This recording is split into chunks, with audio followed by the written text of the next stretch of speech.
Serious ex-cult members, what was your "oh, I'm in a cult" moment? Googled my cult's name for the first time, which I thought was just the name of the church, and saw many articles about how the leader was charged for. I showed my fellow cult members and they told me the leader said that all those articles are lying and that we shouldn't believe them. I reflected some more and realized that weekday services at 4 a.m. and Sunday services that lasted 7 hours were absolutely not normal. I was in a cult that was run by a family member. It was a small group, and we were to give 100% loyalty to this family member, financial, and everything. It escalated to be my whole life for a good 5 years, and I didn't know what normal relationships were. I met a guy and he showed me what love actually is. He told me that this relationship I had with this family member wasn't loving, and I immediately knew. Told him everything and was out since then. It was so hard to say I think I might be in a cult, but I did. Blacklisted family member and other members and haven't looked back. When I was threatened with their version of excommunication, which also involved disowning by my family for the great sin of wanting to go to university. Another, not me, but a friend, but an old pal of mine, grew up in Scientology. He told me the very first inkling he had that something was up was when he read Orwell's 1984, and he thought to himself, gee, a lot of the spying and groupthink in this are tactics and tools we use in the church. He escaped around 5 years later and hasn't looked back since.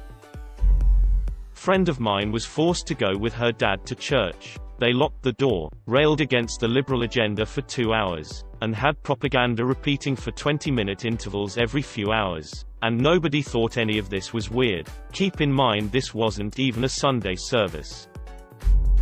When I showed up at my religious university as a freshman, and went to my first computer science class, and the professor made us read a section of scripture before the lesson and open with a prayer, I was also one of only 3 women in the class, and he would constantly joke about how we all needed to get married so we wouldn't have to program anymore. ETA. This was at BYU, the religious college run by the Mormon Church. And this moment stood out because I was on my first few days of college and I'd just moved from a liberal city to Utah. And all of a sudden I was hit with the fact that women weren't viewed as equals in this religion I'd grown up in. The professors would talk about how women were taking up seats that could go to men who needed to support their families, and how our educations would be a waste because we would all drop out and have kids anyway. Jokes on 'em. I finished my degree at a different university and I've been working as a software engineer at a big 3 tech company for a few months now.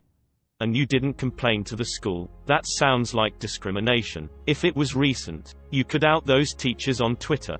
I absolutely complained to the school, and I was featured in an article in the school's newspaper about discrimination against women in tech.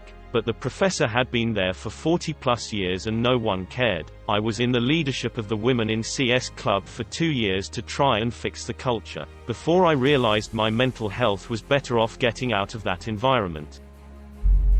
The Mormon cult. I realized Mormons treat people who leave like absolute.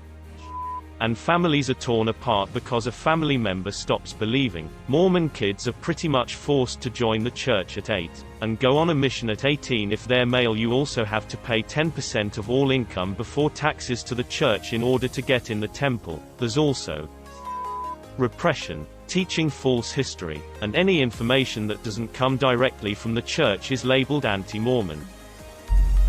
Honestly, I don't know if this is a cult or not, but a friend of mine has been vague about her religion, Arissa, and the way her parents treat her, and the way she acts. It seems like she is in a cult. She has, luckily, come to the realization that her religion may be a bit troublesome, and the second she can move out she will edit. According to her, Arissa is a rare religion and even Googling it won't give you much. She has tried. It is also the name of a state in India. I was raised LDS, which isn't a cult so to speak, but there's some strong cultish tendencies. There was a lot of stuff. I'll see if I can list it. I had a hard time with discerning fact from fiction for a while when I was a kid because I was surrounded by adults who claimed to literally hear the voice of God speak to them when they prayed, or attributed stuff like finding the keys you lost earlier that day in a location you definitely would have left them to the direct intervention of God in worldly affairs. I.e., God is real. He's here on earth. He talks to me and helps me find I misplaced. I participated in a baptism for the dead, where I was baptized in place of someone who died a while ago whose name had been submitted to the temple by a family member, probably, where I changed into a white jumpsuit and was dunked under the water by an elder in my faith in a tub of lukewarm water held elevated from the ground by 12 life-size gold-painted oxen statues. It was cool though because afterwards we went go-karting. I lost all the races but it was still fun. I was told the end of days was right around the corner, and I needed to prep some food and stuff for when Jesus came, because before Jesus came the geopolitical situation had been prophesied to make it difficult to get food, so my mom had a bunch of instant potatoes in the basement for when Jesus came back. The shooting of a child predator, emotional abuser, arsonist, murderer, self-styled militia leader was pitched to me as a tragic martyrdom. Good times. I've got some dank casserole recipes in the quiver for when winter rolls around again, and some of that God is with you and will help you succeed delusion helped me start a pattern of academic success which put me in a pretty decent career. I was young and needed friends in a new college. Church of Christ was very huggy and friendly but suddenly was pressured to give up all my secrets confidentially and they would tell others, and when I asked why it was we just want to help you. First or second time maybe a mistake but it was over and over and I told them how messed up they were and left. Was very hurt by them, forced to say I was gay by one member and two friends were hurt too but in different ways. They called me to vent for a while. This'll be controversial, and I don't know if I'd describe it as a cult. But at least within my specific upbringing, nobody thinks you can leave the faith. There are swathes of the world that believe leaving doesn't happen, or even should lead to physical punishment and harassment like Scientology. I legitimately didn't even know you could leave it. The media around you is highly controlled. It praises converts to it, especially white, and even people from outside the faith group massively fetishize it, to the detriment of people who don't fit within its orthodoxies. Women have huge amounts of pressure on them to control their bodies. Purity culture is rife. Abstinence is taught at religious schools. And the craziest thing is, again, a lot of people who don't even belong to it protect and fetishize it. A lot of its adherents, to be fair to them, just don't know what their religious figures even did or believed. So often the people leaving it know the darker side of the generally well-packaged exterior that is presented by preachers earning millions and targeting particularly vulnerable people. I was raised Muslim, specifically Sunni, slightly more orthodox than the norm.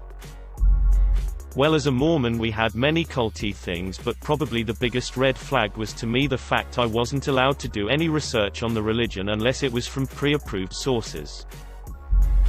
Mormon LDS. One of the most important experiences is going to the temple. No one told me anything about what goes on there, so imagine my surprise when I found myself in an all-white room with a movie screen and an entire audience of church members dressed in white. The ritual itself involved watching a movie depicting the fall of Adam and Eve. The minute the Satan character appeared on screen I just broke out giggling. All of these adults were mesmerized and taking all of this very seriously. The ritual also included costume accessories, veils, sashes, hats that the adults were told to put on at various points in the presentation, and secret handshakes. I left the temple knowing it was a cult. I have been heartsick about it ever since. All of it is Freemasonry dressed up as something else.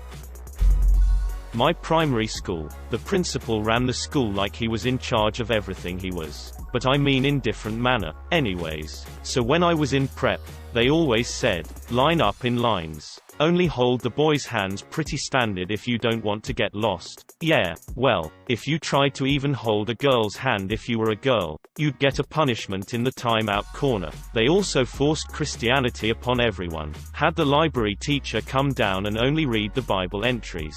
You would not learn anything but Jesus and God along with English. Mainly English in this school up until you hit grade 4. So yeah, when I left I literally felt so refreshed. When parents and church leaders took me to the Mormon temple for the first time, and the first order of business was I had to get naked so some stranger could touch me near my privates and bless them. I was allowed to put a small drape on when walking around all the strangers in the room, but still it was horrifying when they first reached inside it and touched me. This ritual was a requirement for me to be a Mormon missionary. I tried telling Mom and a few leaders that it made me uncomfortable without sounding like too big of a wuss, but their answer is straight out of most Mormon literature. You need to keep going back until you understand it better. Apparently the fault was in me for not being spiritual enough. Today I am an ex-Mormon because I decided that this and a lot of other major problems with Mormonism just wasn't right.